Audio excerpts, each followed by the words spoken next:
Buck up, folks. It's time to assess and caress with Donald Osborne. If you love classic cars, then Donald loves you.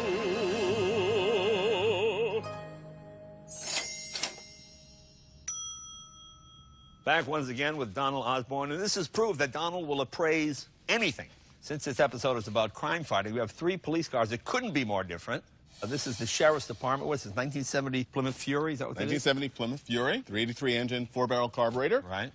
And we've got this 1966 Alfa Romeo Giulia Polizia car, 1600cc twin-cam inline 4. And we've got a 1982 Ford Mustang California Highway Patrol car with the big 5-liter engine, 4-speed manual transmission, 2-barrel carburetor, but nonetheless, that's still performance. Is that a 4-speed or a 5-speed? 4-speed. They went to a 5-speed the next year. Well, that one to me is the most interesting. Let's go over and take a look at this. It's just kind of cool that this was designed just to be a pursuit vehicle. Exactly, like a fighter plane, designed to engage the enemy, but not to actually capture it. Yeah, I remember back in the 80s, you had all the Ducatis and all the Japanese bikes would come along, and guys are doing 120, you know, and you could just walk away from the cops. And that's why they came out with these. You can't put criminals in it.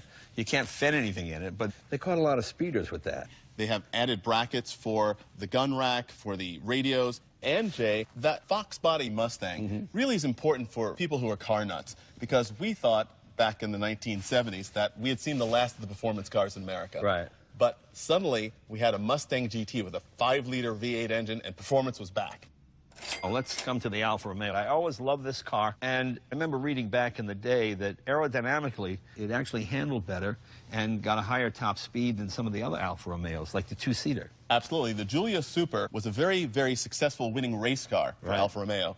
And even though it looks like the box the car came in, these little sculpted sections here on the roof, on the fenders, actually gave it an excellent aerodynamic capability, and the cars are really fast and quite stable, which also made them great for the police. And you always know you're being chased by an Italian if it's beep-boo, beep-boo, beep-boo, beep-boo, beep-boo, beep-boo. So it's just a little hint. That siren's actually French, but that's okay. Oh, is that a French one? Yeah, yeah. What's the Italian one? The Italians...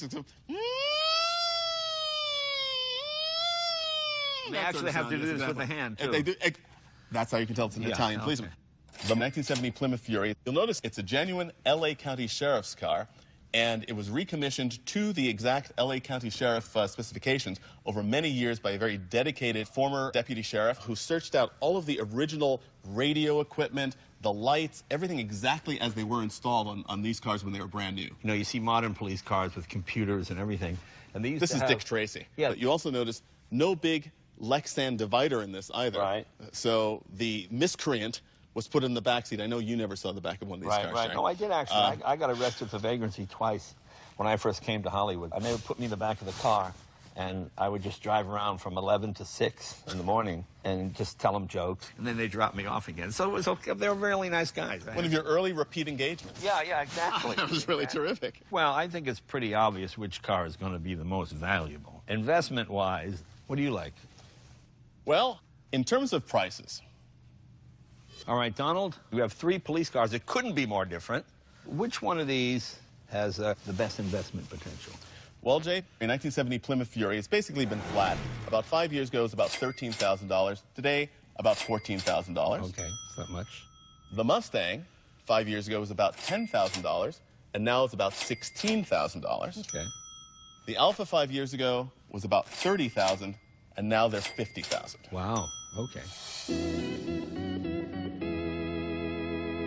But you really can't get Alfa police cars in America. Even in Italy, they do not sell their used police cars to the public the way they do in America. Oh, what do they do with them? They won't.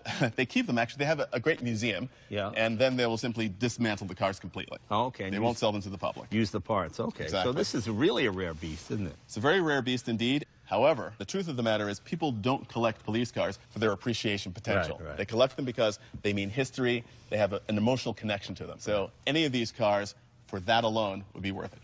I'm going to take the Alfa. We'll go together. Sir, in the car. Signore. To check out more cool cars, go to jlenosgarage.cnbcprime.com.